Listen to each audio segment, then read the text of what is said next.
Welcome back to the Damn Good Dogcast. Welcome, guys. Welcome.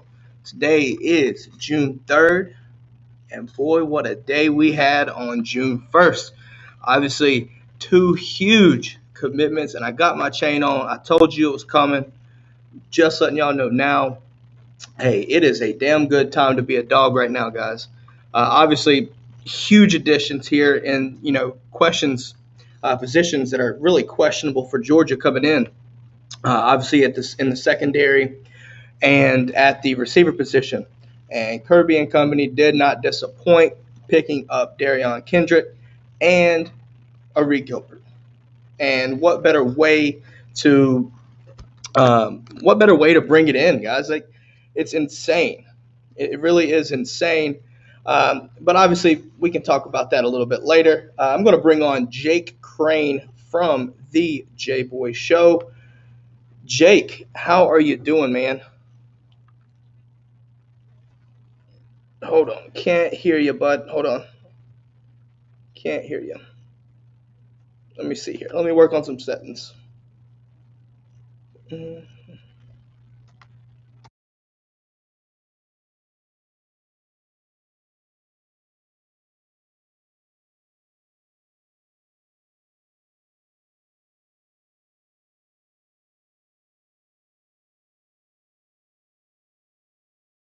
You there? Hello. Can't hear.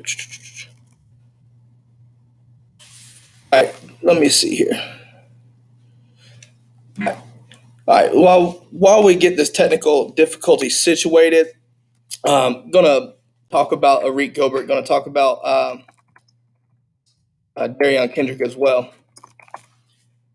And let me see here.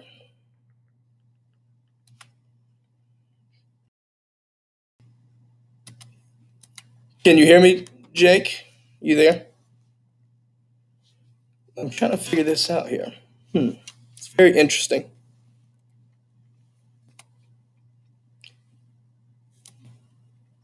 I don't know why it wouldn't be working here. Let's see.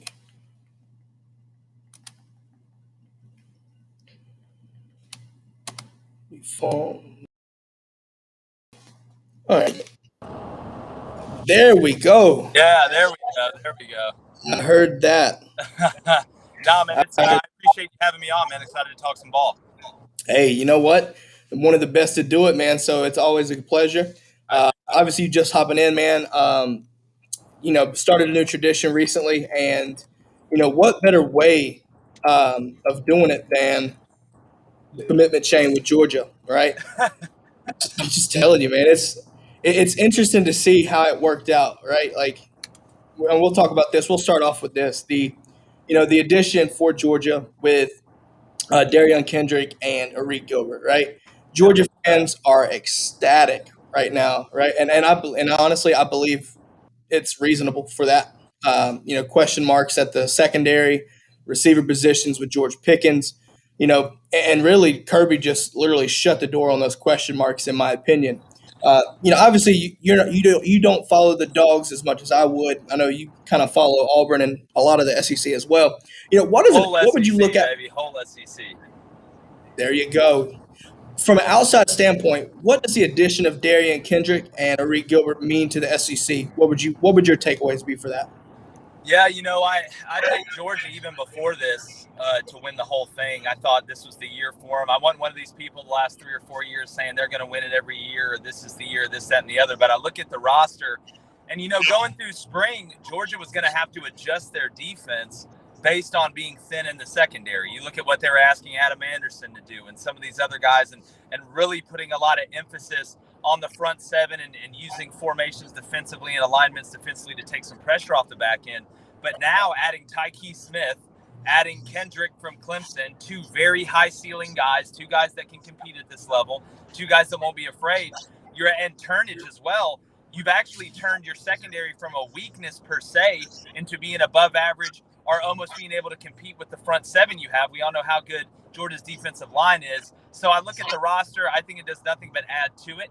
I think this is Kirby's best chance. And listen, getting Eric Gilbert, that's great. That's fantastic. Offense was not going to be Georgia's problem, even without George Pickens. It adds another missile in the arsenal. But the biggest thing they've done has been through the secondary and the portal, and that's going to be the difference from a depth standpoint when you're trying to get over the hump against Alabama and play some of these teams in the playoff.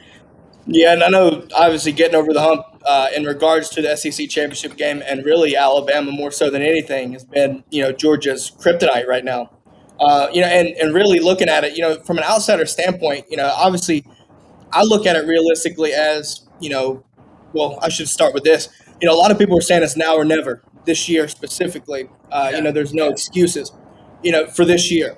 And my thing is, I don't think there should be an excuse any year, right? Georgia's in this national title contention really ever since Kirby has came in. Obviously, it's hard to beat Bama. It's hard to beat those teams, but it's just a matter of getting the right thing. So I'm not one to believe in excuses. I think Kirby's getting the right talent in. And this year, you kind of put an emphasis on, shoring up your weaknesses to make sure that you have the best squad to go out there and compete against the likes of Bama and Clemson. Obviously, with September 4th looming, that's obviously that's the big storyline for college football, in my opinion. But then you got to worry about the Ohio States and the Oklahoma, and adding that piece to the offense, I think only benefits Georgia with the way that Monken wants to go. I believe Monken wants to air this thing out and change the philosophy from an NCAA standpoint and change the mentality that Georgia's, they can run the ball, but they can really throw the ball. The perception for Georgia has always been just running the ball. And I think Monken, adding Eric Gilbert and really making the changes that he's had since he came in, I really believe now's the time to show really the NCAA that Georgia's not your old typical running team of the past. Yeah, well, I look at it and I'm a firm believer in things can be true at once. And I'd like to caution every Georgia fan and listen, I understand y'all are way overdue for a national championship. You're way overdue for one. This is probably y'all's best chance. But Kirby has set y'all up to have continued and sustained success. And if for some reason it doesn't happen this year, I really caution Georgia fans on freaking out. I think the Mark Richt and Kirby Smart comparisons are laughable at best. I think if you really dive into the numbers, what Kirby has done to elevate Georgia, and listen, Georgia's always been traditionally a good team, a team you have to watch out for, the state school in a state that is loaded with talent. But Kirby has elevated them into the same conversations with Georgia and Alabama and Ohio State, and we'll be talking about it again in the year after that. That's how well Kirby's. Yeah, no, listening to that right there, obviously you look at Kirby Smart and, honestly, when he got on and seeing the success, that we had with him, I really thought that, to hear these comparisons were really just laughable in my opinion too. Not saying that Richt was a bad coach or anything. I think a lot of Georgia fans love Richt. But there's some things that Kirby's done in just his short period of time that, really just helps out the Georgia program for the long haul. You look at, obviously the addition of Josh Brooks as well is a welcome surprise or a welcome addition as well. With McGarity, in my opinion, he was hesitant to spend the money. Kirby knew what it took to get to the level that we are now. And having Josh Brooks, I think, is the key piece there too, because he's willing to spend the money. You look at the new facility, right? That was McGarity's parting gift, in my opinion. But obviously, you're looking at the budget. Like Georgia released their budget, and it was like north of 150 million. And obviously, from an athletic standpoint, but nonetheless, that's a lot of money. They spent $12,000 on every chair in the locker room. They're made from Lamborghini leather. When you win and you're in the SEC, what did Disney just sign for $7 billion for the SEC? It's only going to get crazier. And when to the victor go the spoils. And Georgia, with what they've done and what they've been able to accomplish, they're going to keep increasing facilities. Look, it's a nuclear arms race in the SEC right now for facilities, and it's going to continue to go that way. And the money is going to continue to increase this year, in my opinion. There will be more money generated for college football, whether it be tailgating, concessions, merchandise sales than ever before. It's a way of life for us down here. But Georgia will spare no expense because they see what's going on. You see what's going on. Georgia has really turned the page and elevated themselves. But going back to my point before, Nick Saban made the decision that we have to score points. We have to open the offense up. He brought in guys like Lane Kiffin, Brian Daboll, Steve Sarkisian, and really decided we're not going to beat guys 9-6 anymore or 24-3. You have to be able to score. Look at what Ole Miss did to them last year offensively. If Ole Miss could have got a couple stops, that's an interesting game. I think Kirby is on that same timeline, but you have to be able to trust the quarterback and the OC. And you've got one in Todd Monken you can trust. You've got a quarterback in JT Daniels you can trust. And to me, it's not just, Georgia's going to air the ball out more. I think they're going to attack more through the air on early downs. And no more can you just load the box against Georgia and say, we're going to stop the run. Or if you're Alabama, say, we're going to get through the first half. We're going to see some of the stuff that Georgia added for this game and then shut them out in the second half. That's going to be the difference. That's how you get over the hump. And I think you're going to see that this year. Yeah, adding on to that though, kind of Georgia took this kind of philosophy. Obviously, you mentioned Saban and scoring points. Also look at it this way.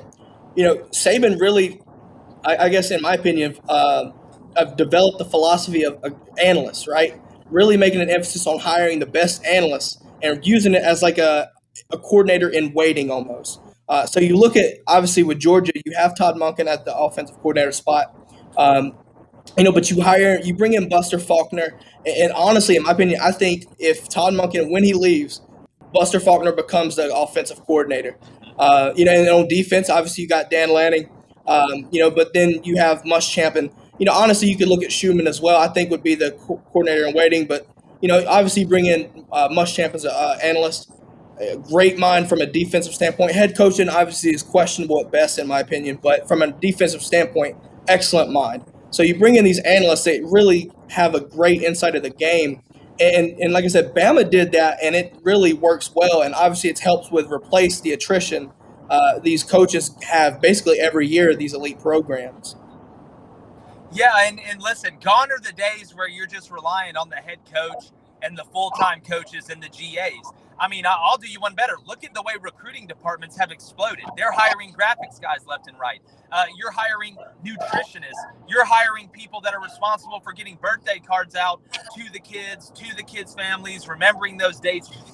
You have to build a Death Star nowadays. I talk about this with Brian Harsin all the time. This isn't Star Wars. You don't beat the Death Star and the dark side being the rebellion. You have to build your own Death Star. And what is that? It's hiring damn good full-time coaches that can recruit. It's hiring efficient guys underneath you, whether it be analysts or in Kirby Smart's situation, being able to bring in a guy like Will Muschamp.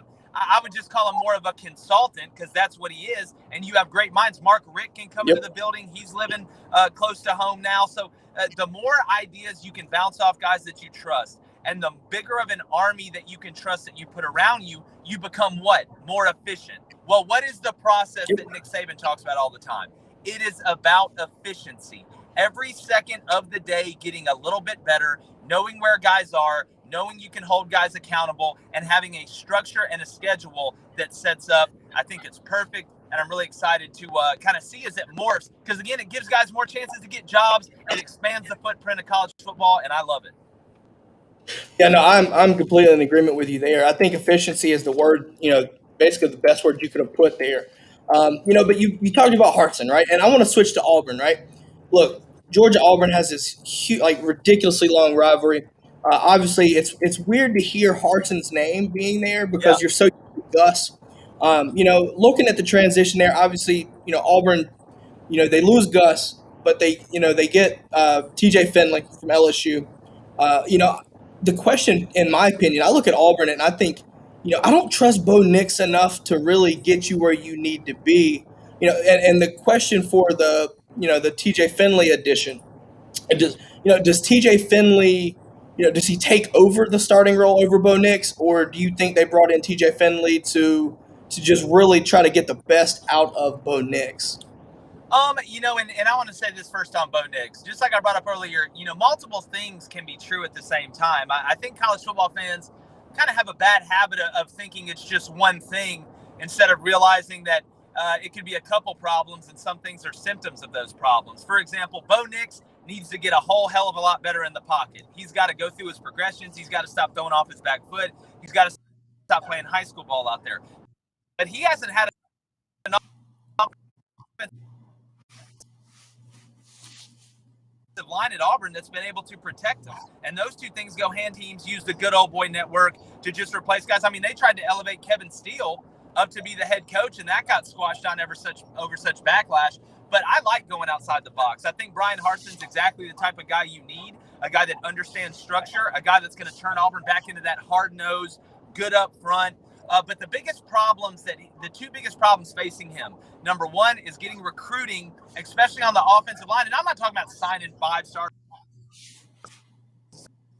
like that, but evaluating correctly and developing talent at the offense roster structure. Gus' biggest problem at Auburn was he couldn't structure the roster. What makes Nick Saban great?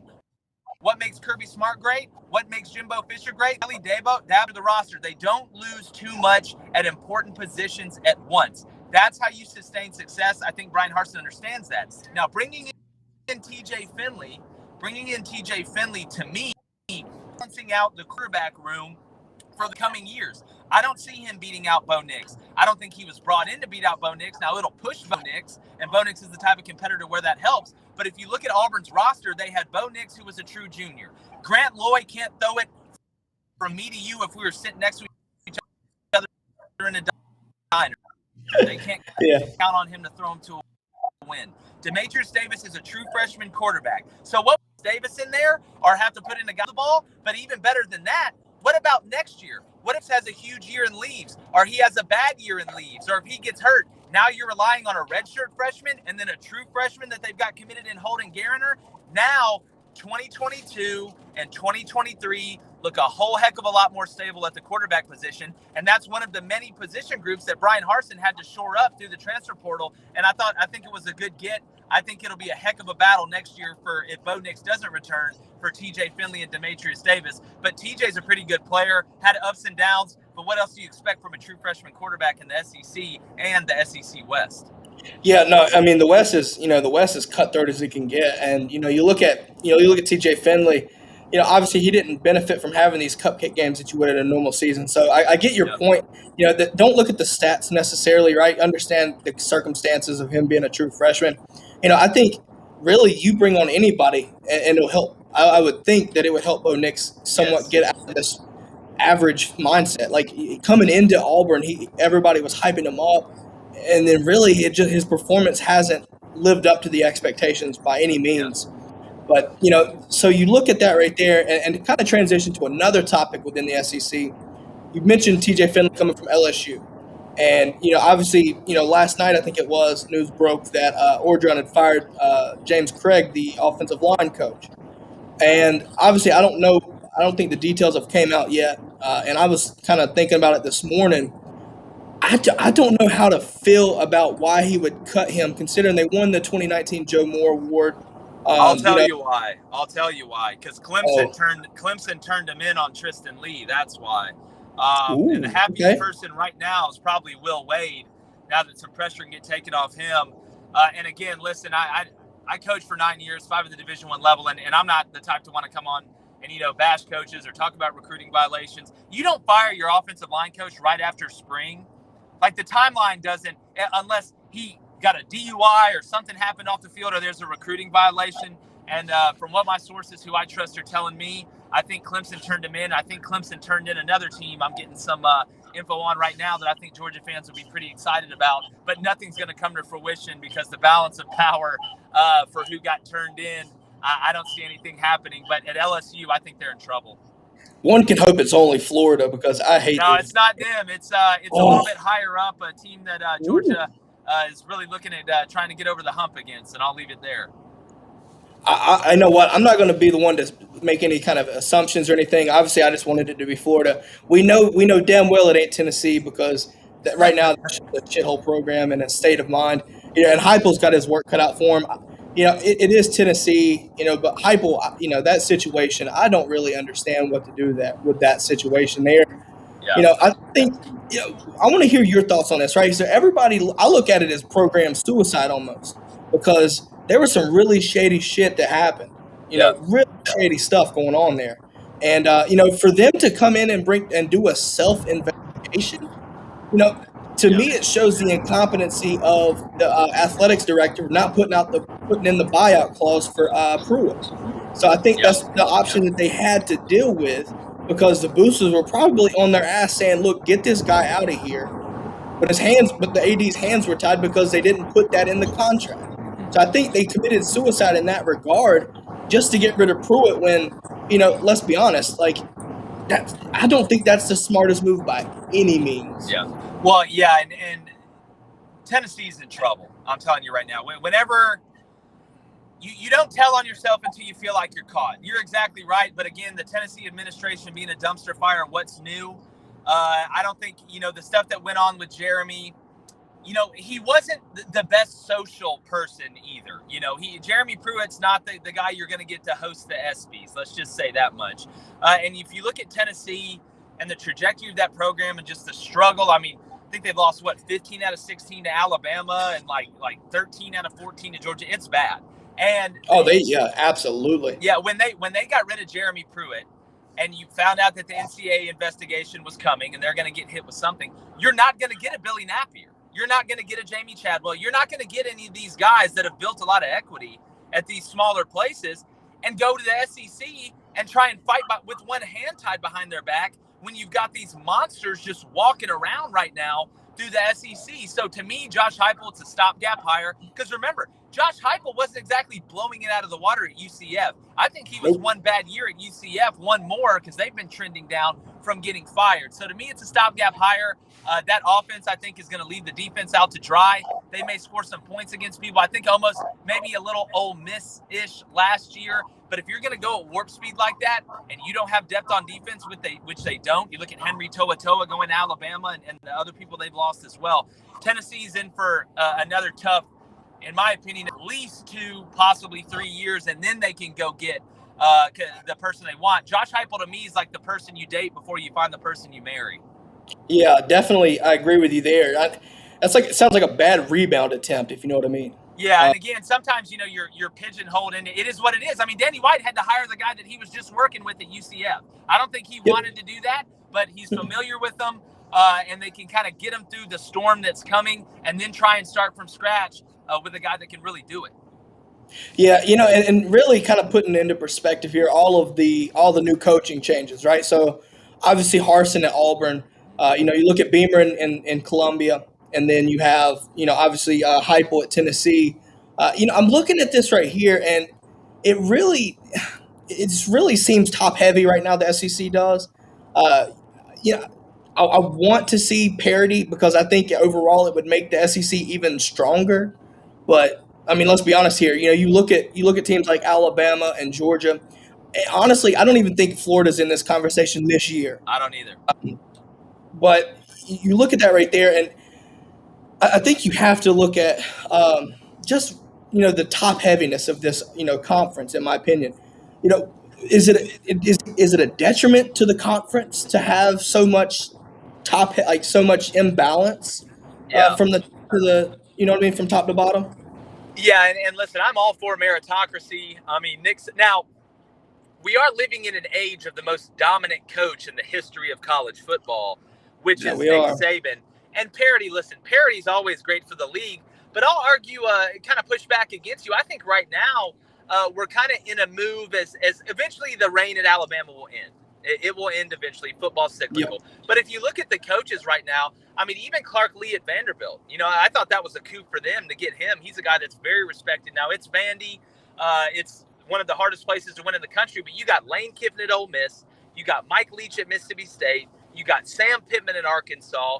But then you look at the East. Listen, I like the Shane Beamer hire. I really do. I think Shane's going to do a good job. He's got to totally revamp that roster.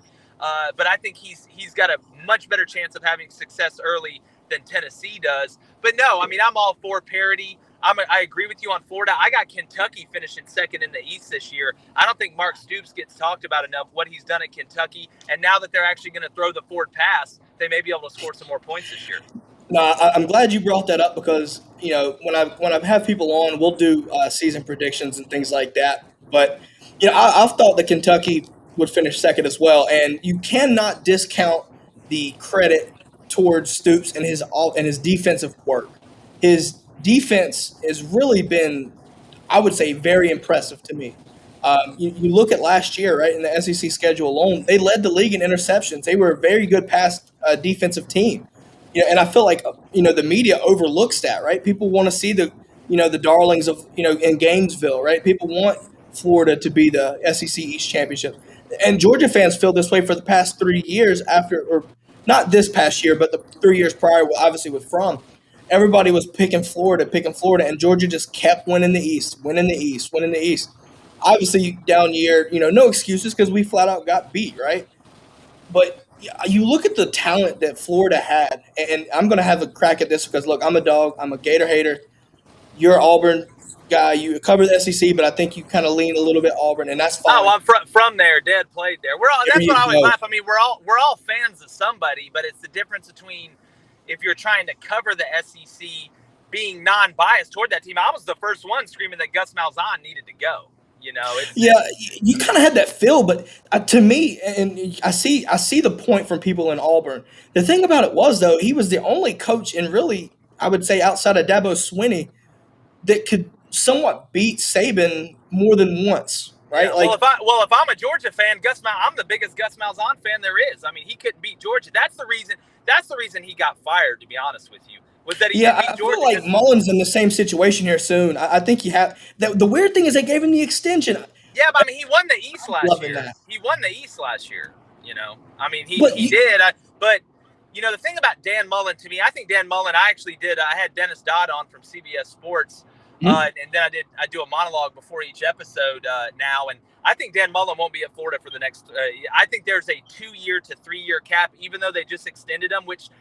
That's for recruiting. That's what that's for. So guys can't go Yeah, into the home. Last year, there's a lot of talk about Dan Mullen to the Jets, some talk about Mullen to the Jags, but I don't think Dan wants to deal with recruiting anymore. I don't think he wants to deal with the off the field stuff, the academics, because in reality, Dan Mullen's one of the best offensive minds in the country. I yeah, mean, I even can see him remember from going pro and being just fine. yeah, from a play calling standpoint, I mean, Dan Mullen is legit. Look what they did to Alabama last year. Yeah, Offensively, I mean, they had a ton of success. And again, they lost Trask, they lost Pitts, they lost Kadarius Toney. But look, the way that Georgia's recruiting, the way that Kirby's developed that roster, I don't think Florida's going to have a ton of success. And I think Dan Mullen knows that. I really think Dan Mullen knows that, and he wants to get to the NFL, and we'll see if that happens. one of the things that you hear this, right? Florida fans, I heard it. Obviously they talk about beating Georgia, right? They looked at beating Georgia as their national championship, in my opinion, because and they really threw the moral victory of we almost beat Alabama, and fair. That was a really good game in my opinion from an outside standpoint. But the thing about it is, and this is kind of your point about Mullen. Mullen has his like a historical offense down in Gainesville, and somehow finds a way to lose 4 games. Yeah. Like, Well, it's the defense. To me, well, yeah, you have. Todd Grantham right now is maybe the most stressed out guy in the SEC, because if there's any more pressure on a coordinator, because what's weird, and I think you'll agree with me this, and you've followed SEC football, I'm sure, your whole life. This is the first year I can remember going into a season where there's really not a coach on the hot seat. If you really look around the Yeah, league and you have new guys in, but maybe you could say Ed Orgeron now with this stuff with the offensive line coach, and if they don't start out well, you're going to hear some chirping. But it's kind of an anomaly to me. no, I agree. Looking at it though, right? I think it's the culmination of the new coaching hires. So you have all your new coaches coming in. Ole Miss, I think offensively, you see Lane Kiffin. Everybody knows offensively he's a great mind, and you look at it from a sense of just what you were talking about. There's really outside of Orgeron and LSU, you could try to make a stretch, take to say maybe, well, I don't know, maybe Leach, depending on how bad the year goes for them. But uh, you know, oh, we lost them. But kind of to go off of Jake's point, looking at the SEC guys with the parity here, and the coaches not being on the hot seat, I think that's good for SEC football. I really do. I think that's very good for them. Um, you know, you look at it, and we got them. Hey, Jake, welcome back again, man. Yeah, I was sorry about talking that, while man. you were No, you're fine. While you were getting reconnected, I was talking about how the coaching situations, right, where there's really none on the hot seat.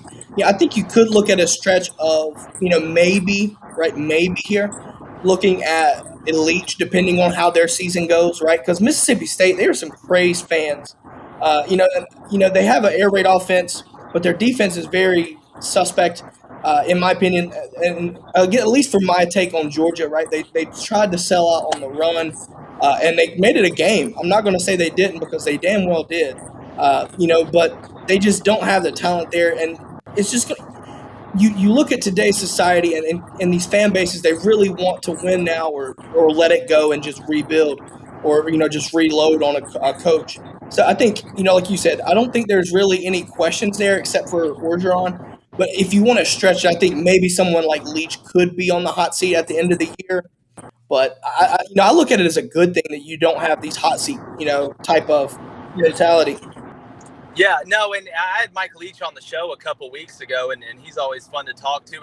And look, in his system now, do I think they'll ever win the SEC West at Mississippi State? No. Do I think they'll screw around and maybe win 8-9 games a couple years with Mike Leach? Yes, he tends to have those years where they get hot. The biggest thing with Mike Leach to me, and Dana Holgerson was an assistant of his that used to tell him all the time, and he'll still tell you today, you got to start running the ball a little bit. You can't smoke draw yourself to an SEC West championship. And again, Mike Leach is going to do what he does. It's amazing when people played zone against him, they had a lot more success. I don't think Georgia got up for that game. I think they overlooked him. I think they saw all the attrition from Mississippi State's roster and just thought they would bulldoze them. And Will Rogers got hot and they kind of put some stuff together. But, Mike Leach, he does it in a weird way. Now, when you run that system, it takes typically 2 years to get your guys in there. I got them finishing last in the SEC West this year, so I'm right there with you. And if it's really bad, you may hear some chirping, but I think Mississippi State fans are still over the moon about at least being talked about.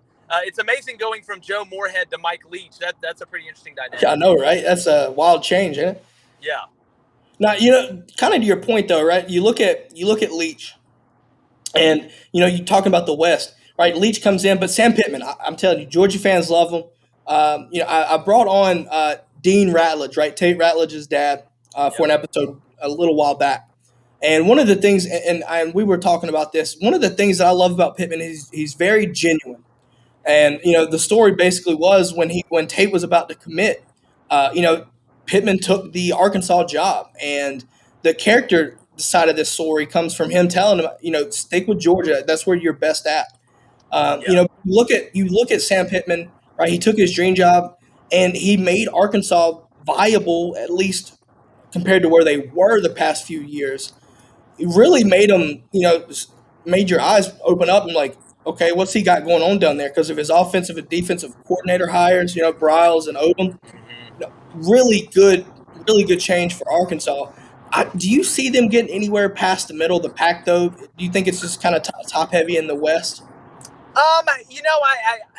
Speaking of the West, to me, Sam Pittman, you said it, it's his dream job and he's the perfect fit. And it's going to be tough to find a guy that's more respected in the realm of college football, especially in the coaching world, than Sam Pittman.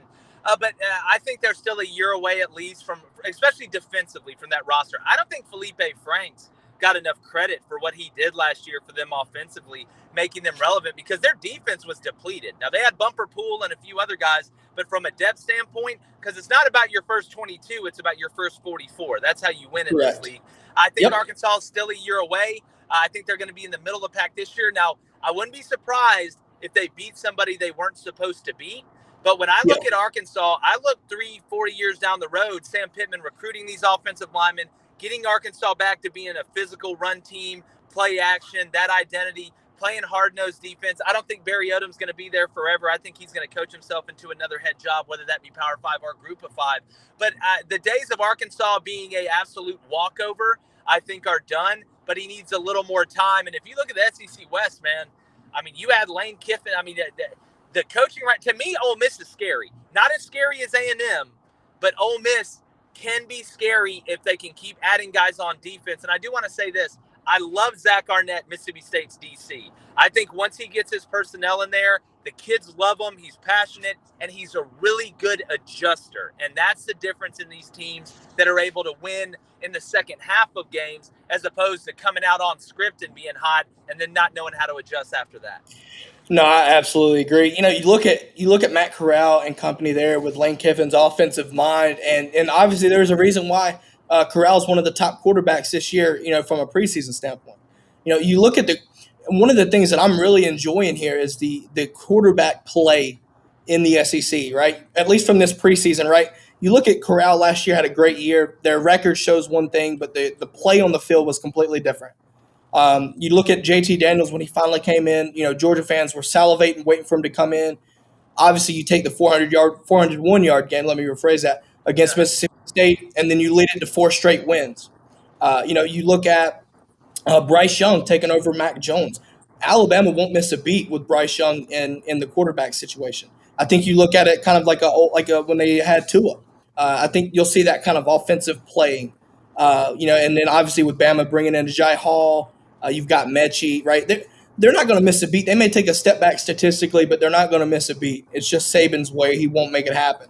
But then you look at, even the middle of the pack guys like Nix. You look at what I don't know Gatewood, but Yeah, I wouldn't put. Yeah, I didn't know we were talking about tight ends. Yeah, I know, right? Kentucky, I don't know what it is, man. Kentucky always throws these random guys out at quarterback, and once they got the Penn State guy. I forgot his name, but you bring him in there, and you actually put a quarterback in the quarterback spot, and I think that's what you're talking about with Kentucky taking a step forward in their offensive philosophy. That's what's going to make them more dangerous than anything. I'm as a Georgia fan, there's a lot of people that think our schedule, and I can believe it, that our schedule is not tough at all after Clemson, but you still have to watch out for a couple teams. I think you watch out for Arkansas and Kentucky. You look at Kentucky, like I said, they've played us physical year in, year out with Stoops there at the helm. Then you look at Arkansas, Pittman. I'm telling you, Pittman's going to raise some eyebrows. Obviously the SEC kind of took notice, but I think on a national level, I think he upsets a team that you don't expect. I think you're right. Just kind of getting a feel for it. Kentucky, I think though, it's kind of switching back though. Kentucky's going to be a problem for Georgia, whether we think about it like that or not. Georgia fans, seriously, do not sleep on Kentucky this year. Yeah, well, Mark Stoops has built that thing from the inside out, and what has made Kentucky more relevant is, number one, the way they've recruited. I think he's an unbelievable evaluator. I think the staff he's put around him is really good evaluators. I mean, losing Coach Schlarman, obviously that was tough. A guy that's really respected, but their offensive line is dadgum good. They're going to be dadgum good this year. And if you're able to run the ball and protect the passer, now that you're actually going to throw the ball, Bo Allen's a guy I'm excited to watch. I'm excited to see that system. They returned Josh Ali, Chris Rodriguez. You look at guys on defense, even though they lost Bohanna, they've done a really good job up front. I think the Oxendine guy is going to be a stud. I think he's an NFL player. But no, Mark Stoops has built them to sustain success. And I think they're ready to take that next jump because teams have just been able to load the box and say, listen, if you're going to basically play a wildcat game, then we're going to match that with you on defense. Now they're able to keep defenses more honest. You'll see more big plays. And I think you'll see Kentucky be able to outlast some of these teams that they weren't able to outlast because they couldn't score. Yeah, obviously you can talk about Kentucky all day with the job that Stoops has done. I agree with you that he built it from the inside out because before that, Kentucky really didn't have shit going on for him, in my opinion. That obviously was afterthought, but he's really made them a viable, I wouldn't say contender, but he definitely made them a viable team to watch out for. They're a problem. Yes, and they are. I agree. And he typically starts with big defensive tackles. Maul you, beat you up. That defense is very physical. And obviously it's an ugly game when we play them. We've played it, like I said, the past couple of years. Very ugly game. I think it could be different, though, with Georgia's offensive philosophy. I'm going to kind of bring it back around one last time back to Georgia here. Obviously with the offensive philosophy change, and JT bearing injury if he's healthy throughout the year. You look at these teams and from an offensive standpoint, I feel like with the weapons that we have, even without Pickens, it's a matchup nightmare. But, when you think about the possibility of Pickens coming back this year, at the end of the year towards the playoffs, I think if you put, say for instance, one can think about Darnell in the middle, super slot type fill for, Arik Gilbert, Jermaine on the outside, and, Pickens obviously on the outside when he returns.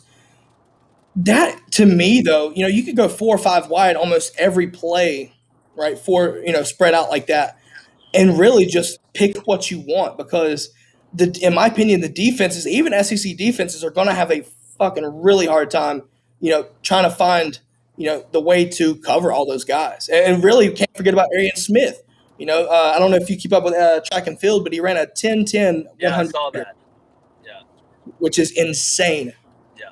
No, I mean, look, when I look at it, because I don't want Georgia fans to confuse me. I don't think Georgia is going to start just going in empty all the time and doing this stuff, but it makes you the defense has to be way more honest when they play Georgia now. And when you have to be honest, it creates problems at different levels. Now, when you watch this year, watch first down. I think you're going to see Georgia attack vertically a lot more first down. I think you're going to see a little more tempo from Georgia this year with the ability to go empty. To me, now the whole kitchen is open.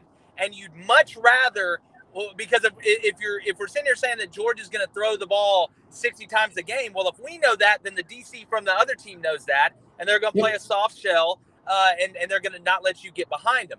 But when you have the stable and the offensive line and an O-line coach like Luke, and guys like Kendall Milton, McIntosh, James Cook, Zeus, uh, you now make the D cover every blade of grass in the passing game and the run game, even without Pickens. I love Burton. I love Blaylock. I love Kearis Jackson. Now you add a freak show alien in Eric Gilbert, and you're just adding more problems, and you're keeping the defense even. And if the defense is even, the offense is leaving. Remember that. Yep. Looking at it last year, right? I took the last 4 games with JT at the helm. I took away those 4 games is everything I need to see that with an off season and things like that. There's a chance that we have a really good chance to make the playoffs and win a national title. You look at Mississippi State, sold out on defense to stop the run. Just tried everything they could to shut down the run. We were able to beat them with JT's arm, and we won the game. Then you move to South Carolina, dominant run game. We could pass it, but we focused on the run and just beat them that way. You go to Missouri. I would say played a good defense and blew them out. Right, we blew them out, but it was an overall balanced attack. And then Cincinnati, you take that, come from behind, win last second win, right? So you look at all those aspects to me within those games, and I think that builds the pedigree for the starting of what could be a national title run and perhaps a national title coming to Athens. What are your thoughts on those last 4 games? Because it was a different team when JT was at the helm. Again, too, and the thing, and number one, they got to keep JT healthy. That's the biggest thing they have to do this year, and I agree with you on that. But the thing that separates JT Daniels to me is that he can throw the vertical, he can hurt you vertically, but he's willing to throw the check down. He's able to put touch on the ball. He gives confidence to the play caller from anything. And when you have that confidence and you have that rapport between Todd Monken, between JT Daniels, between Kirby Smart, you just become such a bigger threat to the defense. And the thing that defensive coordinators try and do, just like in every sport, if you're great going right, they're going to make you go left. Well, now Georgia can dribble with their right hand and their left hand. So you got to play them straight up. And when you do that, that's when you start taking advantage of those matchups. Because the thing that hurts the most about losing George Pickens, in my opinion, outside of him being an unbelievable guy on 50-50 balls, they're more like 70-30 balls, is you knew where the defense was going to have to shade. You knew who they were going to bracket. When Alabama gets in 2-man and Pickens is on that side, you know who the safety's helping. You know exactly who the safety's helping. Now you really don't. Does Eric Gilbert give you that? I think Georgia's going to put him at the slot and outside. Darnell's going to be your inline tight end guy, and that makes Georgia very, very dangerous, especially even against an experienced defense like Clemson week 1. that returns everybody except now current Georgia Bulldog Darian Kendrick. Yeah, no, looking at just kind of an idea here. I played high school quarterback. I wasn't the greatest by any damn means. I'm not in the NFL or anything like that. But you take Pickens out, right, and that leaves that side open, at least from a defensive standpoint. But you add Eric Gilbert, and you put him in the middle, and you have Darnell in the middle. You look at Arian Smith to take the deep end, right? I could see it. I could see this mismatch of putting maybe say you have Jermaine on one side, and then you have Darnell, and so what if you had Darnell, Arik Gilbert, and then Kieris Jackson on the side, or Arian Smith in the slot, whatever you want to put it. I think you can look at it and taking one side of the field and hitting different parts of that field. It creates a nightmare situation for the safeties and the linebackers because Eric Gilbert's too fast for the linebackers, and you know what I mean. But the safety has to take. They can't get beat with Arian Smith. So adding Eric Gilbert kind of helps cushion the blow of losing Pickens because you still add that dimension of uncertainty, and really you said it best, making it even more dangerous. Especially when Pickens comes back, if he comes back to play, you're talking about a nightmare situation. Now it's just unholy chaos when you add Pickens if he comes back. Yeah. A great example I have is in basketball. When you have a team that all five guys can shoot the three, that's a problem. Like, that's a legitimate problem because it spreads you out and it evens you out and it turns it into one-on-one. Losing Pickens and adding Gilbert, now you have that guy one-on-one. Not saying that Kieris wouldn't be good one-on-one or Blaylock, but it's a different level, I think, with Gilbert. Not only going to get the 50-50 balls, but in the red zone. Run yards after the catch, being able to shake off a tackle from a safety because you're big, or a corner trying to take your legs out running through them. Those type plays against teams like Alabama and Clemson, you got to have, because regardless of how talented you are, they're talented too. You're not going to have guys running wide open, but now you have guys that can do things not only pre-snap, but mid-snap and when they get the ball. And that makes you have to account for so many things defensively. You have to tackle well. But the red zone, to me, is if Georgia goes 12 personnel in the red zone and you have Eric Gilbert out there at wide receiver, that's a huge problem for a defense. Absolutely. And I know, the media probably isn't going to look at this, but from a Georgia fan, you look at guys like A.D. Mitchell that showed out in spring game. You look at guys like Justin Robinson, which is expected to kind of have a bigger role with Pickens being out. You look at, Marcus Roseman coming back off of his injury, really had a good game at the Florida game until he, got hurt. But he looked really good as well. One of the things that a lot of people don't really think about is, yes, you have a ton of weapons to start off, but you got so much depth. And adding Eric Gilbert helps with the depth more than it does anything else. And, Kirby loves to, rotate these guys in. And, with JT going to California and bringing a lot of these guys out there, you're only building the chemistry there. So you look at this receiving core, and even Darnell going out there too. That right there in itself is going to be the catalyst for a push for the title, just because of how serious JT took it in the offseason as well. Obviously, if he gets hurt, then you really start to question it. And let's be honest here, there's a drop off even down to what Beck looked like. Beck looked really good in the spring game to me, but there's still a huge drop off. Yeah. But I don't think it's as bad as what happened in 2019 with Fromm. If Fromm would have got hurt, God knows what would have happened. But adding that depth is really, I think, the key there to making Georgia's push toward the title. Yeah. No, without a doubt. I mean, listen, there's an old saying, which army wins? The one with more quality soldiers. And I think that's what Kirby's doing over there. Because, look, in the game of football, and your audience knows, there's attrition. People are going to get hurt. Something's going to happen. And the teams that are able to navigate their way through the season and continue to be dominant are able to replace those guys with quality depth. I mean, you look at Alabama and Georgia, they could roll a freshman out there that was a five-star guy that's physically ready. He may get beat up the first couple of games, but by game 3, he's got a good idea of what it is. And that cycle has just repeated itself over long enough to where Georgia's able to – I mean, they rotated 10 D linemen last year that were quality. Yep. I mean, that's the difference. That's how you add that with this offense. That's how you win a national championship. Yeah, you look at Clemson, right? I went on a show Tuesday, and I would take Miles Murphy, I would take Brzee over our guys. Now I wanted to keep Jordan Davis, but Yeah. you look at Miles Murphy, KJ Henry, Brzee for Clemson, and I really think that Clemson has the better up front, starting guys. However, depth wise, I think Georgia has the win right there. Who do you? All right, before we let you go, who do you think is going to win September 4th, Clemson or Georgia? I got Georgia. I wish I could. I wish my book had it right now at +4.5. I'd put the rent on it. I think that's laughable. I think it'll be maybe Clemson -1 by the time we kick off. But I got Georgia. And listen, I'm not sold on Clemson's offensive line.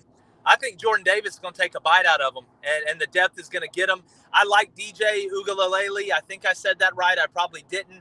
But I'm not 100% sold on him as a passer. Look, this ain't Notre Dame, brother. Yeah. Hey, so I know you got to head out, man. I know you're on your way to a Barstool event, if I'm not mistaken, right? Oh yeah, man! I'm headed down. It's a great cause, man. It's called Hogs for the Cause. It's for pediatric brain cancer, raising awareness through Barstool. Barstool Mincy invited me down here. It's gonna be me, him, T-Bob, A-Bear. I think some NFL players down there. It's a great cause, man. Gonna eat some good barbecue and hopefully raise some money. And I appreciate you having me on, man. Y'all can follow us on Instagram and Twitter at the Jboy Show. Subscribe, Apple Podcasts, YouTube, Spotify as well. I get Mike Griffith all the time. We talk a bunch of Georgias. Hopefully getting Kirby on soon. But no, I got the Dogs winning it, man. Y'all can't let me down this year, brother. Hey, we're gonna do our damn well not to make y'all disappointed, man. That's for sure. Hey, man, enjoy the Barstool event, man. It sounds like a great cause. Enjoy that. Thanks for coming on, guys. Go check out the Jboy Show. It's a damn good show, man. Thanks again for coming on, and hope to see you soon. Definitely, you let me know, brother. You're doing a hell of a job, and I'm excited. I'm always down to come back. Hey, I'm sure I'll get you on, man, at some point. All right, brother. See ya. All right, bud. Have a good one. All right, guys. So with that being said, hey, I kept my chain on, guys. I love this thing. Obviously, I want to keep the tradition going. Sorry for those that are listening, not tuning in on the video. But on that note, though, guys, keep in mind, busy weekend coming in on recruiting, right? Busy weekend. Got a huge weekend coming in. But on that note, though, guys, I'm going to get off here for the day. Obviously, thanks for tuning in. Obviously, subscribe on Twitch, YouTube, you name it. Obviously, you can find us wherever you listen in on it. For that, though, guys, hey, look, July 2nd, 2 o'clock, I think is going to be the set time here. We're doing college football for the kids. And for anybody that doesn't understand what that is, it's the show. It's basically just a live stream show where we're going to donate to St. Jude. And the stream will be for St. Jude. So we're going to have some special guests on. And I'll post more about it. You'll hear more about it on the website, www.damngooddogcast.com, as the time comes on. Like I said, July 2nd, 2 o'clock for that. Might even have J-Boy back on for that. But on that note, though, guys, I hope everybody has a good weekend, and stay tuned for the next episode. Go Dogs.